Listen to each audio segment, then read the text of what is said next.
السلام عليكم ورحمة الله وبركاته نحمده ونصلي على رسوله الكريم قال الله عز وجل في القرآن العظيم أعوذ بالله من الشيطان الرجيم بسم الله الرحمن الرحيم وما أرسلناك إلا رحمة للعالمين صدق الله المولانا العظيم وصدق رسوله النبي الكريم ونحن على ذلك من الشاهدين والشاكرين আলহামদুলিল্লাহি রাব্বিল আলামিন। সুপ্রিয় দর্শক মণ্ডলী, কাছে দূরে দেশে প্রবাসে যে অবস্থান থেকে চোখ রেখেছেন আপনাদের প্রিয় অনুষ্ঠান ইসলাম আমরাকে দেখার জন্য নিউজ 24 পর্দায় সকলকে আজকের এই সুন্দর আয়োজনে স্বাগত জানাচ্ছি। আল্লাহ রাব্বুল কারীমের তৌফিক ও শুকরিয়া জ্ঞাপন করে আমরা শুরু করতে যাচ্ছি আজকের সুন্দর আয়োজন। মহানবী সাল্লাল্লাহু আলাইহি ওয়াসাল্লামকে আল্লাহ তাআলা জগতে পাঠিয়েছেন রাহমাতুল লিল আলামিন নামে। এই মহানবী সাল্লাল্লাহু আলাইহি ওয়াসাল্লাম জগতের বুকে আসার আগেই বরকত শুরু হয়ে গিয়েছে। সুবহানাল্লাহ। আল্লাহ পাক রাসূল আকরাম সাল্লাল্লাহু আলাইহি ওয়াসাল্লামের সত্তাকে এত বরকতময় করেছেন যে জগতের বুকে আগমন করার আগেই বাতিল শক্তি, কুফরি শক্তি যেন তাদের শরীরে কম্পন তৈরি হয়ে গিয়েছে। আলো যখন উঠে অন্ধকার যেমন দূর হয়ে যায়, রাসূল আকরাম সাল্লাল্লাহু আলাইহি ওয়াসাল্লামের আগমনের আগেই বিশ্ব থেকে অন্ধকার দূর হতে শুরু করেছে। তাই বরকতময় জন্ময় মহানবী সাল্লাল্লাহু আলাইহি ওয়াসাল্লামের এই বিষয় নিয়ে আজকে কথা বলবেন বিশিষ্ট ইসলামী চিন্তাবিদ, শিক্ষাবিদ শেখ মুফতি মাহমুদ জাকির, মুহাদ্দিস, জামিয়া কাসেম নানতুবি রহমতুল্লাহ আলাই, রামপুরা, ঢাকা। সাথে আছি বরাবরের মতো আমি আমজাদ হোসেন হেলালি। আসসালামু আলাইকুম। ওয়ালাইকুম আসসালাম। শেখ কেমন আছেন? আলহামদুলিল্লাহ, আপনি ভালো আছেন? আলহামদুলিল্লাহ, আল্লাহ তাআলা ভালো রেখেছেন। আজকে আপনার কাছে আমি যে বিষয়টি জানবো, যে আপনি জানেন যে রবিউল আউয়াল মাস খুব কাছে, অর্থাৎ আগামীকালকে বা পরশু হতে পারে রবিউল আউয়াল। এই বরকতময় মাসে মহানবী সাল্লাল্লাহু আলাইহি ওয়াসাল্লাম জগতের বুকে আগমন করেছেন। তো আগমনের আগেই তো জগতের বুকে আল্লাহ তাআলা বরকত সৃষ্টি করেছেন, যে আগমন বার্তা দিয়েছেন যে মহামানব মহানবী সাল্লাল্লাহু আলাইহি ওয়াসাল্লাম জগতের বুকে আসছেন। তো এই বরকতের কথাগুলো আজকে আপনার কাছে আমরা শুনব। আপনাকে অনেক অনেক ধন্যবাদ। খুবই বরকতময় মাস সামনে। রাসূল করিম সাল্লাল্লাহু আলাইহি সাল্লাম দুনিয়াতে আগমনের মাস রবিউল আউয়াল। তার আগেই রাসূল সাল্লাল্লাহু আলাইহি সাল্লাম দুনিয়াতে আসার আগে যে বরকতগুলো আল্লাহ পাক দুনিয়াতে দেখিয়েছিলেন, এই বিষয়ে আলোচনা করার আপনি সুযোগ দিয়েছেন, আপনাকে ধন্যবাদ। আপনি জানেন এবং আমাদের সকলেরই জানা 570 খ্রিস্টাব্দে মহানবী সাল্লাল্লাহু আলাইহি সাল্লাম মক্কা নগরীতে আমিনা গর্ভে জন্মগ্রহণ করেন। এই জন্মের অনেক আগ থেকেই আরবের অনেক কিছুর মধ্যে পরিবর্তন সাধিত হয়েছিল, এবং যখন জন্ম হয়েছে তখনও অনেক কিছু পরিবর্তন সাধিত হয়েছিল। যে আরবের মধ্যে রাসূল সাল্লাল্লাহু আলাইহি সাল্লামের জন্মের বেশ কিছু বছর আগে থেকে একটা দুর্ভিক্ষ ছিল। এই দুর্ভিক্ষের কথা সিরাতের গ্রন্থ সিরাতে মুস্তাফার মধ্যে উল্লেখ আছে যে রাসূল সাল্লাল্লাহু আলাইহি সাল্লামের জন্মের আগেই এই দুর্ভিক্ষ আল্লাহ তাআলা চিরতরে দূর করে দিয়েছেন। আরবের মধ্যে দুর্ভিক্ষ এরকম অভাব অনটন দেখা দেয়নি। এছাড়াও দেখা গেছে যে পারস্য সাম্রাজ্যের মধ্যে 1000 বছর যাবত একটি অগ্নিকুণ্ড প্রজ্বলিত ছিল। রাসূল সাল্লাল্লাহু আলাইহি সাল্লামের জন্মের সাথে সাথে ওখানে প্রাসাদের মধ্যে ফাটল ধরে এবং ধাপ করে আগুনটা নিভে যায়। ইঙ্গিত হয় যে বাতিল শক্তি শেষ, বা বাতিল পরাভূত হতে যাচ্ছে, হকের আগমন ঘটছে। বুখারী শরীফের ব্যাখ্যা গ্রন্থ ফতুল বারীতে আল্লামা ইবনে হাজার আসকালানী রাহিমাহুল্লাহ দুটা ঘটনা চমৎকার উল্লেখ করেছেন। যে ফাতিমা বিনতে আব্দুল্লাহ রাদিয়াল্লাহু তাআলা আনহার বরাত দিয়ে একটা হাদিস উল্লেখ করেছেন যে ফাতিমা বিনতে আব্দুল্লাহ বলতেছেন, আমিনার যেদিন মুহাম্মদ সাল্লাল্লাহু আলাইহি সাল্লামের জন্ম হয় ওই দিন আমি তার সাথে ছিলাম। ওই রাতে হঠাৎ দেখলাম যে ঘরটা আলোকিত হয়ে গেছে এবং আসমানের তারাগুলো একেবারে নুয়ে পড়েছে, যেন আমার উপরে পড়ে যাবে। তো ইঙ্গিত ছিল যে আল্লাহ তাআলা সত্যের আগমন ঘটাচ্ছেন, বাতিল শক্তি পৃথিবী থেকে বিদায় নিতে যাচ্ছে। ইনি আরেকটা হাদিস উল্লেখ করেছেন যে রাসূল সাল্লাল্লাহু আলাইহি সাল্লামের জন্মের আগেই ইহুদিরা, বেশ কিছু ইহুদি মক্কায় বসবাস করতেন, ব্যবসা করতেন। তো এক ইহুদির কথা উল্লেখ করেছেন, তিনি মক্কায় বসবাস করতেন, ব্যবসা করতেন। যেদিন রাসূল সাল্লাল্লাহু আলাইহি সাল্লামের জন্ম হলো এদিন এই ব্যবসায়ী সকালবেলা বলতেছে কুরাইশদেরকে যে আজ কোন শিশু জন্ম হয়েছে তোমরা জানো? কুরাইশরা বললো যে এটা আমরা কীভাবে জানবো, জানি না। বললেন যে তোমরা খোঁজ খবর নাও, একজন শিশু আজ রাতে জন্ম নিচ্ছে, এই শিশুই হবে শেষ নবী এবং তার পিঠের মধ্যে মোহরে নবুয়াত আছে। তো কুরাইশরা খোঁজ খবর নিয়ে দেখলো আব্দুল্লাহর ঘরে প্রিয় পুত্র মুহাম্মদ সাল্লাল্লাহু আলাইহি সাল্লামের জন্ম, এবং তারা মোহরে নবুয়াত চিহ্নিত করলো, দেখলো। ইহুদির কাছে যখন এসে বললো, ইহুদি খুবই আগ্রহ প্রকাশ করলো যে আমি তাকে দেখব। ইহুদি গিয়ে বাচ্চাটা দেখলো। তাওরাত ইনজিলের তো তারা যথেষ্ট এই রাসূল সাল্লাল্লাহু আলাইহি সাল্লামের গুণাগুণ অবয়ব নিদর্শনগুলো তারা রপ্ত করেছিল ভালো করেই। তো পেছনে যেই মোহরে নবুয়াতটা দেখলো, ইহুদি চিৎকার দিয়ে বেহুশ হয়ে পড়ে গেল। অনেকক্ষণ পরে হুশ আসার পরে বলল, হে আরব সম্প্রদায়, বনি ইসরায়েলের নবুয়ত শেষ, এখন থেকে ইনি শেষ নবী। আর কুরাইশরা তোমরা জেনে রাখো, এমন এক ধর্মের দাওয়াত তিনি দিবেন যে পূর্ব পশ্চিম সবাই এই ব্যাপারে অবগত থাকবে। এই ছিল রাসূল সাল্লাল্লাহু আলাইহি সাল্লামের জন্মের খুব সামান্য কিছু। এছাড়া আরও অনেক ঘটনা ঘটেছে। হস্তি বাহিনীকে আল্লাহ তাআলা পরাভূত করেছেন, আব্রাহাম বাদশাহ সহ, এগুলো সবার জানা। আরবের মধ্যে যত মানে অনাচার ছিল, আস্তে আস্তে এগুলো বিলুপ্ত হতে লাগে, দুর্ভিক্ষ যেভাবে কেটে যায়। এবং রাসূল সাল্লাল্লাহু আলাইহি সাল্লামের যখন জন্ম হয়ে যায়, শুভ জন্ম হয়, তখন তো একেবারে আলোতে ভরে যায় যে অনেক কিছুই তখন মুজিজা, অলৌকিকভাবে যা কিছু হবার হয়েছে। রাসূল সাল্লাল্লাহু আলাইহি সাল্লামের আরবের চিরাচরিত যে নিয়ম ছিল, শিশু বাচ্চা হবার পর দুধ পান করার জন্য অন্যত্রে পাঠানো হয়। তো হালিমা সাদিয়া রাদিয়াল্লাহু তাআলা আনহার ঘটনা খুবই প্রসিদ্ধ। তিনি যখন এসেছিলেন ছোটো বাচ্চা একজন নেওয়ার জন্য, তো রাসূল সাল্লাল্লাহু আলাইহি সাল্লাম, মুহাম্মদ সাল্লাল্লাহু আলাইহি সাল্লাম তো এতটা ধনী পরিবারের সন্তান ছিলেন না, সন্তান হিসাবে জীর্ণশীর্ণ ছিলেন, একে কেউ পছন্দ করে না, নেয়নি। সবাই যখন বাচ্চা নিয়ে চলে গেল, হালিমা সাদিয়া আর কোনো বাচ্চা পায় না একে ছাড়া, তখন বাধ্য হয়ে তাকেই নিতে হলো। কিন্তু যখনই তাকে বাচ্চাটা নিয়ে উঠেছে, একেবারে সবাই জানে একেবারে বরকতে ভর্তি হয়ে গিয়েছে। আপনি চমৎকার বলেছেন। দর্শক মণ্ডলী, মহানবী সাল্লাল্লাহু আলাইহি সাল্লাম জগতের বুকে যেই দিন আগমন করেছেন, সেই দিনে যেমন বরকত দ্বারা পুরো জমিন ভরপুর ছিল, ঠিক রাসূল আকরাম সাল্লাল্লাহু আলাইহি সাল্লাম জন্মের আগে 40 বছর আগের থেকে বরকত শুরু হয়ে গিয়েছে। বাতিলকে আল্লাহ তাআলা পরাভূত করতে শুরু করেছেন। বিশেষ করে আব্রাহা বাহিনী যারা বাইতুল্লাহ শরীফকে ধ্বংস করতে এসেছিল, সেই আমান থেকে আল্লাহ রাব্বুল কারীম কুদরতিভাবে ছোট্ট ছোট্ট আবাবিল পাখি, তাদের মুখের মধ্যে কঙ্কর ছিল, সেই ছোট্ট কঙ্কর দিয়ে বিশাল আব্রাহার বাহিনী তাদের শক্তিকে, তাদের অহংকারকে একেবারে ধ্বংস করে ধূলিসাৎ করে মাটির সাথে মিশিয়ে দিয়েছেন। পবিত্র কোরআনে হাকিম আল্লাহ রাব্বুল কারীম বলেছেন, ফাজআলাহুম কাআসফিম মাকুল, বক্ষিত তৃণের মতো তাদেরকে করে দিয়েছে, ছিন্ন ভিন্ন করে দিয়েছেন। বাতিল শক্তির পরাভূত হওয়া, এটাও নবী আকরাম সাল্লাল্লাহু আলাইহি সাল্লামের আগমনের পূর্বাভাস। আল্লাহ তাআলা বলেছেন পবিত্র কোরআন হাকিমে সূরা বনী ইসরাঈলে, জা আল হাক্কু ওয়াজহাকাল বাতিল ইন্নাল বাতিলা কানা যাহুকা, হক যখন আসে, সূর্য যখন উদিত হয়, অন্ধকার দূর হয়ে যায়, জাহিলিয়াত দূর হয়ে গিয়েছে রাসূল আকরাম সাল্লাল্লাহু আলাইহি সাল্লামের আগমনে। আমাদের মুহতারাম বড় চমৎকার বলেছেন, যেই দিন রাসূল আগমন করেছেন, যেই জায়গাতে আগমন করেছেন, যেই এলাকায় আগমন করেছেন, আল্লাহ তাআলা সেই জায়গাকে বরকতময় করে দিয়েছেন। বরকতময় জীবন আমাদের জন্য রয়েছে, আদর্শে ভরপুর। আল্লাহ তাআলা বলে দিয়েছেন, লাকাদ কানা লাকুম ফি রাসূলিল্লাহি উসওয়াতুন হাসানা, এই মহামানবের জীবন চরিতের মাঝে তোমাদের জন্য রয়েছে বিশাল নমুনা, নিদর্শন। আল্লাহ রাব্বুল কারীম আমাদেরকে এই কথাগুলো বোঝার তৌফিক দান করুন। রাসূলের বরকতময় জিন্দেগি আমাদের জন্য আদর্শ, আমরা সেই জীবনকে সামনে রেখে আমাদের জীবনকে সুন্দরভাবে পরিচালনা করি, যেমনটি করেছেন হযরতে সাহাবায়ে কেরাম রিদওয়ানুল্লাহি আলাইহিম আজমাইন। আল্লাহ পাকের শুকরিয়া, লাখো কোটি শুকরিয়া আদায় করছি যে মহানবী সাল্লাল্লাহু আলাইহি সাল্লামের উম্মত আমাদেরকে তিনি বানিয়েছেন। সুবহানাল্লাহ। আলোচ্য বিষয় নিয়ে আপনাদের অথবা কোনো মাসলা মাসাইলে যদি আপনাদের কোনো কিছু জানার থাকে, বুঝার থাকে, আপনি প্রশ্ন করুন, আমরা চেষ্টা করব কথা বলার জন্য। প্রথমে যিনি আছেন, আসসালামু আলাইকুম ওয়া রাহমাতুল্লাহ। দর্শক পরিচয় বলে প্রশ্ন করুন।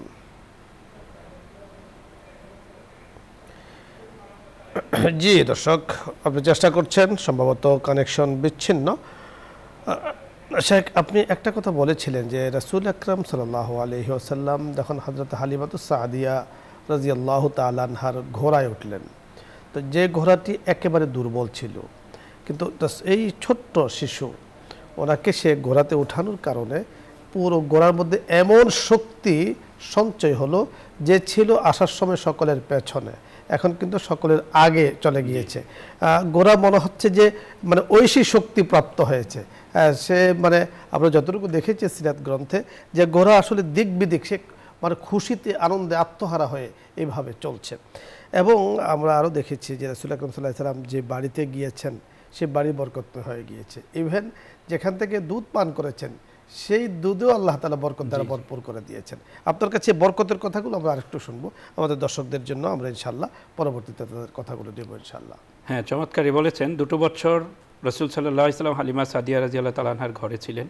তো ঘরে থাকার সময় হাদিসের এবং তারিখের কিতাবের মধ্যে উল্লেখ আছে যে হালিমা সাদিয়া রাদিয়াল্লাহু তাআলা আনহার বুকে দুধ এতটা ছিল না, তার আরেকটা বাচ্চা ছিল দুধ পান করার জন্য, আব্দুল্লাহ। হ্যাঁ, কিন্তু এতটাই মানে দুধে বুক ভরে যেত যে 2 বাচ্চা খেয়ে শেষ করতে পারতো না। সুবহানাল্লাহ। রাসূল সাল্লাল্লাহু আলাইহি ওয়াসাল্লাম সবসময় একটা স্তন দুধ পান করতেন, যদিও আরেকটা রেখে দিতেন ইতিপূর্বে রাসূলের যাওয়ার আগে সেখানে হ্যাঁ, দুধের ছিল না যথেষ্ট ওরকম। ছিল, কমতে ছিল, কিন্তু রাহমতে আলম সাল্লাল্লাহু আলাইহি সাল্লাম যাওয়ার পরে দুধে ভর্তি হয়ে গিয়েছে। আল্লাহ রাব্বুল করিম রাসূলকে পাঠিয়েছেন ইহজগতের জন্য রহমত স্বরূপ। এই রাহমতে আলম সাল্লাল্লাহু আলাইহি সাল্লাম পরজগতে ওনার সুপারিশ ছাড়া বিচার কার্য শুরু হবে না। আল্লাহ তাআলা ওনাকে দান করেছেন, দান করবেন মাকামে মাহমুদ। দর্শক মণ্ডলী, আপনাদের কাছে এখন আসবো, আমরা বরকত নিয়ে কথা বলছিলাম। দর্শক, প্রথমে যিনি আছেন আপনি পরিচয় বলে প্রশ্ন করুন, ইনশাআল্লাহ আমরা চেষ্টা করব কথা বলার জন্য। আসসালামু আলাইকুম ওয়া রাহমাতুল্লাহ। ওয়ালাইকুম সালাম ওয়া রাহমাতুল্লাহি ওয়া বারাকাতুহু। হুজুর, আমি ধরমপাশা সুনামগঞ্জ থেকে ইনুস বলছিলাম। জি জি বলুন। হুজুর, আমার দুইটা প্রশ্ন। প্রথম প্রশ্নটা হলো যে আমরা অনেক উলামায়ে কেরাম বলে থাকেন যে আল্লাহ রাব্বুল আলামিন এই রাসূল সাল্লাল্লাহু আলাইহি ওয়াসাল্লাম সৃষ্টি না করলে এই দুনিয়ার কিছুই সৃষ্টি করতেন না। এটা কি সহিহ হাদিস দ্বারা সাব্যস্ত? জি। আর 2 নম্বর হলো আল্লাহ রাসূলের যে মানে মহামিন গুণাগুণ করতেছিলেন সম্মানিত আলোচক, যারা আল্লাহ রাসূল সাল্লাল্লাহু আলাইহি ওয়াসাল্লাম চোখে দেখেছেন তারা কতই না সৌভাগ্যবান। আমরা যারা দেখি নাই, আমরা কিভাবে আল্লাহ রাসূলের সেই ভালোবাসা পেতে পারি?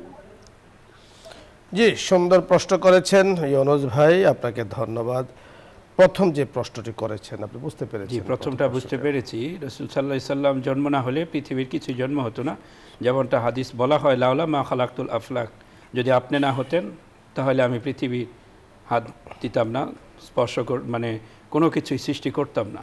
এটা বাস্তবেই কথা, মানে সহিহ হাদিস কিনা এটা উনি জানতে চেয়েছেন। দেখেন, একেবারে সহিহ হাদিস দরকার পড়ে কোনো শরীয়তের কোনো মাসলা মাসাইলে প্রমাণ হিসেবে পেশ করার জন্য।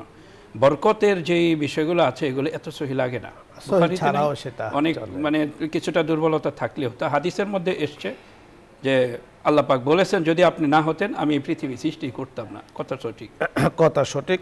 তিরমিজি শরীফের এক হাদিসে ইমাম তিরমিজি রহমতুল্লাহ আলাইহি উল্লেখ করেছেন, রাহমতে আলম সাল্লাল্লাহু আলাইহি ওয়াসাল্লাম নিজে বলেছেন, খলিকতু আদামু বাইনাল মাই ওয়াত তিন, আল্লাহ পাক আমাকে তখন সৃষ্টি করেছেন যখন আদম আলাইহিস সালাতু ওয়াস সালাম পানি এবং মাটির মাঝখানে ছিলেন।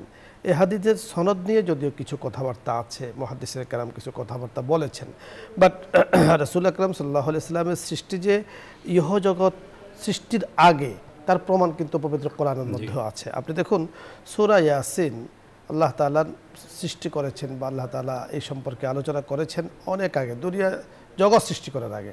কোনো কোনো মুফাসসিরিনে কেরাম বলেছেন যে 4000 বছর আগে আল্লাহ তাআলা বলেছেন, ইয়াসিন আল কুরআনিল হাকিম ইন্নাকা লামিনাল মুরসালিন। রাসূল সম্পর্কে বলেছেন, ইন্নাকা লামিনাল মুরসালিন, আপনি কিন্তু প্রেরিতদের অন্তর্ভুক্ত, যারা জগতের বুকে এসেছেন আসবেন তাদের একজন। 4000 বছর আগে কিন্তু বলেছেন।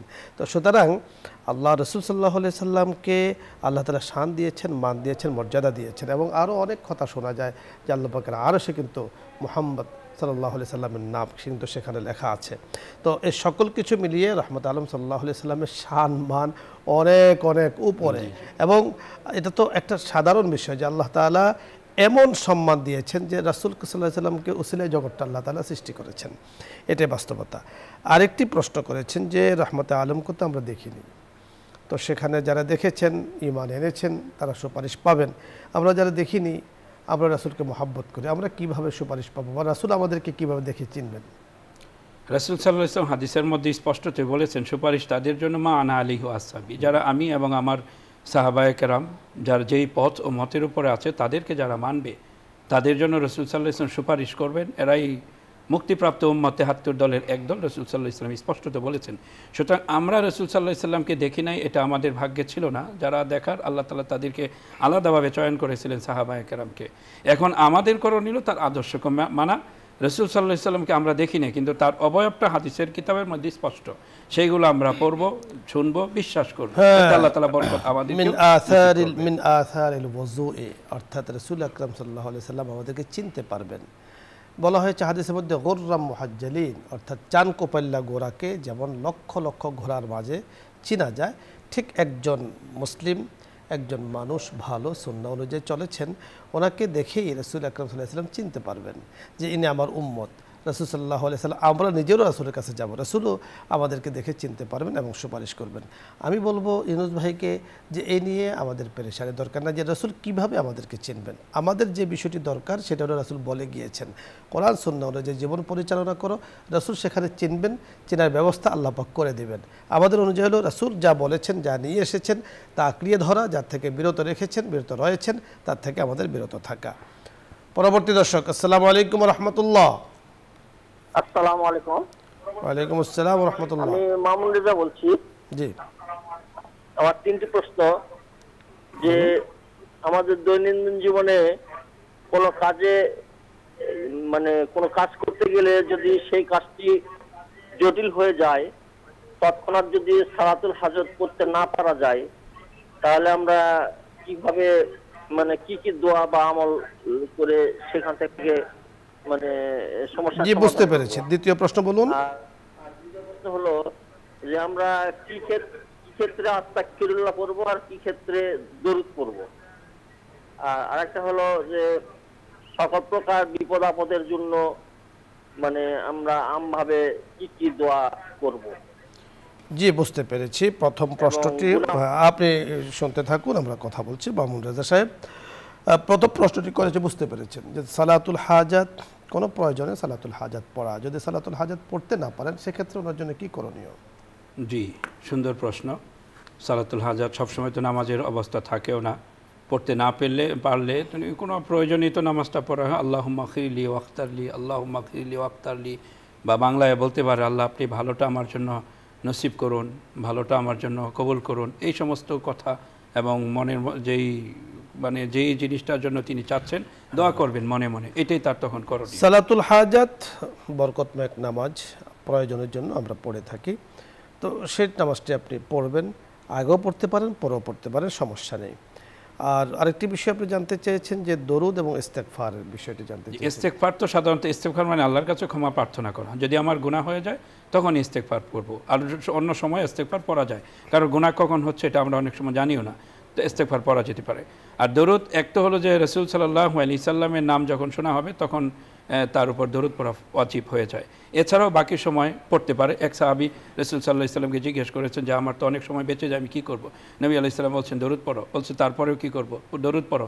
আরও সময় বেঁচে যায়, কী করব? দরুদ পড়ো। তার মানে বাকি সময় পুরোটা দরুদ পড়া, এটা একটা বরকতের কাজ, যে কোনো সময় পড়া যায় এবং যত বেশি পড়া যায় এটা নিজের জন্য ভালো, সওয়াবের জন্য। আরেকটি প্রশ্ন করেছেন, বিপদ আপদের দোয়া কি? বিপদ আপদ থেকে মুক্তির দোয়া আসলে কি পড়া যায়? বিপদ আপদ তো আল্লাহ তাআলার আল্লাহ তাআলার পক্ষ থেকে একটা পরীক্ষা। সেই পরীক্ষায় তো এই বিপদ আপদ দোয়া মাসনুন দোয়াগুলোর মধ্যে অনেক দোয়াই আছে বিপদ আপদে পড়ার জন্য, যে আল্লাহ আমাকে এই বিপদ থেকে মুক্তি দিন, এই বিপদ থেকে মুক্তি দিন। বাংলাও পড়তে পারে, আরবিতে অনেক দোয়া আছে, সেগুলো পড়ে মুখস্থ করে পড়তে পারেন। হ্যাঁ, আরবিতে একটি দোয়া আমরা সাধারণত পড়ে থাকি, তা হলো আল্লাহুম্মা ইন্না নাউযু বিকা মিনাল হাম্মি ওয়াল হুজনি ওয়া আউযু বিকা মিনাল আজজি ওয়াল কাসলি ওয়া আউযু বিকা মিনাল জুবনি ওয়াল বুখলি ওয়া আউযু বিকা মিন গালাবাতিদ দাইনি ওয়া কাহরির রিজাল। এই দোয়াটি আরবি হাদিসের মধ্যে আছে, আপনি চাইলে এই দোয়াটি লিখে নিতে পারেন, পড়তে পারেন। ছোট্ট একটি দোয়া আরও আছে হাদিসে বর্ণিত, আল্লাহুম্মা ইন্না নাউযু বিকা মিনাল মাসামি ওয়াল মাগরাম। আল্লাহ আপনি সব ধরনের অপরাধ থেকে, সব ধরনের বিপদ আপদ থেকে, সব ধরনের গুনাহ থেকে এবং সব ধরনের ঋণ থেকে আমাদেরকে হেফাজত করুন। দুটো শব্দ আপনি পড়ুন। এবং আরেকটি বিষয় আমাদের মুহতারাম বলেছেন, দরুদ ইস্তেগফার, এটাও কিন্তু বিপদ আপদ থেকে মুক্তির দোয়া, অত্যন্ত তাৎপর্যপূর্ণ প্রভাব এর মধ্যে রয়েছে। আপনি চাইলে আমলগুলো করতে পারেন। পরের দর্শক, আসসালামু আলাইকুম রহমতুল্লাহ।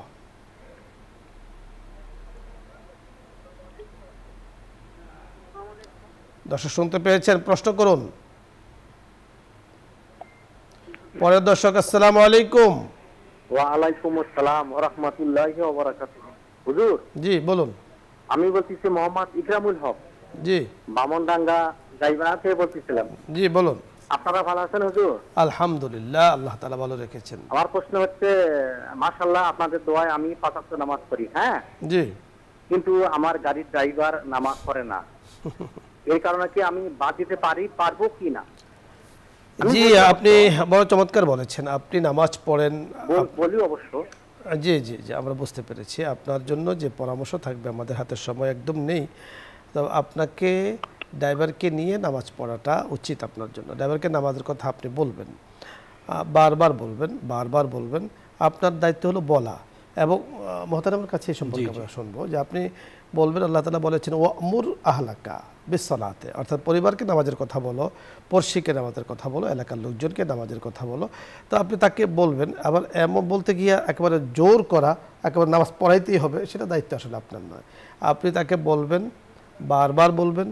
আপনি যেমনটি বলেছেন, আপনি চাইলে আপনার একটা ব্যাপার আছে, আপনি মুসলিম, আপনি নামাজি ড্রাইভারের সাথে থাকবেন, সে আপনার গাড়ি চালাবে, এটা কিন্তু একটা মুসলিম হিসাবে একটা হতে পারে। আর আপনি তাকে নামাজের তার বলবেন, বারবার বলতে বলতে একসময় আল্লাহ তাআলা তার ভেতরে হেদায়েতের বাতি যখন জ্বালিয়ে দিবেন, তখন তিনি ইনশাআল্লাহ নামাজ পড়বেন। কিন্তু আপনাকে বলতে হবে, বলে যেতেই হবে, বলা এটাকে বন্ধ করা যাবে না। প্রতি বলার দ্বারাই আল্লাহ পাক কিন্তু আপনাকে সওয়াব দান করবেন। মুহতারাম, ধন্যবাদ আপনাকে। দর্শক মণ্ডলী, আপনাদের সকলকে ধন্যবাদ জানাচ্ছি আজকের এই সুন্দর আয়োজনে। আপনারা লম্বা টাইম ধরে শরীক ছিলেন, শরীক থাকবেন। আল্লাহ তাআলা আমাদেরকে বুঝার তৌফিক দান করুন, আমল করার তৌফিক দান করুন। নামাজের মতো মহান বিধান আল্লাহ পাক আমাদেরকে যথাযথভাবে পালন করার, আদায় করার তৌফিক দান করুন। রাহমাতুল্লাহ সাল্লাল্লাহু আলাইহি সাল্লাম একেবারে যাওয়ার পূর্ব মুহূর্তে নামাজের কথা বারবার বলেছেন। তাই কোনো মুসলিমের উচিত নয় নামাজকে ছেড়ে দেয়া। আল্লাহ তাআলা আমাদেরকে মাফ করে দিন, আমিন ইয়া রাব্বাল আলামিন। এখনই দোয়া হবে, দরুদ ইস্তিগফার পাঠ করি। আল্লাহুম্মা সাল্লি আলা সাইয়্যিদিনা ونبينا وشفيعنا وحبيبنا مولانا محمد صلى الله عليه وعلى آله وأصحابه وبارك وسلم. أستغفر الله ربي من كل ذنب وأتوب إليه. لا حول ولا قوة إلا بالله العلي العظيم. الحمد لله رب العالمين، والصلاة والسلام على أشرف الأنبياء والمرسلين وخاتم النبيين وعلى آله وأصحابه أجمعين. ربنا ظلمنا أنفسنا وإن لم تغفر لنا وترحمنا لنكونن من الخاسرين. حسبنا الله ونعم الوكيل، نعم المولى ونعم النصير. اللهم وفقنا لما تحب وترضى من القول والفعل والعمل والنية، إنك على كل شيء قدير. يا الله يا كريم، মাওলায়ে করিম, মেহেরবানি করে আমাদের জিন্দেগির গুনাহগুলো মাফ করে দেন। মেহেরবানি করে আমাদের মুরব্বীদের জীবনের গুনাহগুলো মাফ করে দেন। মেহেরবানি করে ইসলাম আমরের সাথে যারা যুক্ত আছে সকলের জীবনের গুনাহগুলো মাফ করে দেন। মাওলায়ে করিম, কতজনের কথা আপনার কাছে বলবো, আপনি জানেন। আমরা যারা যে নিয়তে যুক্ত আছি, মেহেরবানি করে সকলকে আপনি মাফ করে দেন। বিশেষ করে ইয়া আল্লাহ, যারা নিয়মিত এই অনুষ্ঠানের সাথে যুক্ত থাকেন, যারা আয়োজন করেছেন, যারা আলোচনা করেন, যারা ব্যবস্থাপনা করেছেন, বসুন্ধরা চেয়ারম্যান মাওলায়ে করিম মহোদয়া আল্লাহ, ওনার ছেলে মেয়ের, মাওলায়ে করিম আত্মীয় স্বজন, পরিবার পরিজন যারা আছেন, তামাম জাহানের উম্মতে মুসলিমার পরিবার পরিজন যারা আছেন, ইয়া আল্লাহ ইয়া করিম, উম্মতে মুসলিমা মেহেরবানি করে সকলের জন্য খায়র বারাকাতের ফয়সালা করে দেন। বরকতময় রিজিকের ফয়সালা করে দেন। বরকতময় আমলের ফয়সালা করে দেন। বরকতময় ইয়া আল্লাহ ইবাদতের ফয়সালা করে দেন। বরকতময় সালাতের ফয়সালা করে দেন। মাওলায়ে করিম, ইয়া আল্লাহ, রবিউল আউয়াল মাস আসছে। মাওলায়ে করিম, বরকতময় মাস, যেই নবীকে জগতের বুকে পাঠানোর আগে আপনি বরকত দ্বারা ভরপুর করেছেন। ইয়া আল্লাহ, মেহেরবানি করে আমাদের জিন্দেগিকেও আপনি বরকত দ্বারা ভরপুর করে দেন। এই দেশকে আপনি বরকত দ্বারা ভরপুর করে দেন। দেশের জন্য খায়র ও কল্যাণের ফয়সালা করে দেন। আসমানি জমিনি বালা মুসিবত থেকে মেহেরবানি করে আপনি হেফাজত করেন। আপনার হাবিবের উসিলায় মেহেরবানি করে আমাদের দোয়াকে কবুল করে নেন। আমিন। বিহুরমাতি সাইয়্যিদুল মুরসালিন, আলহামদুলিল্লাহি রাব্বিল আলামিন।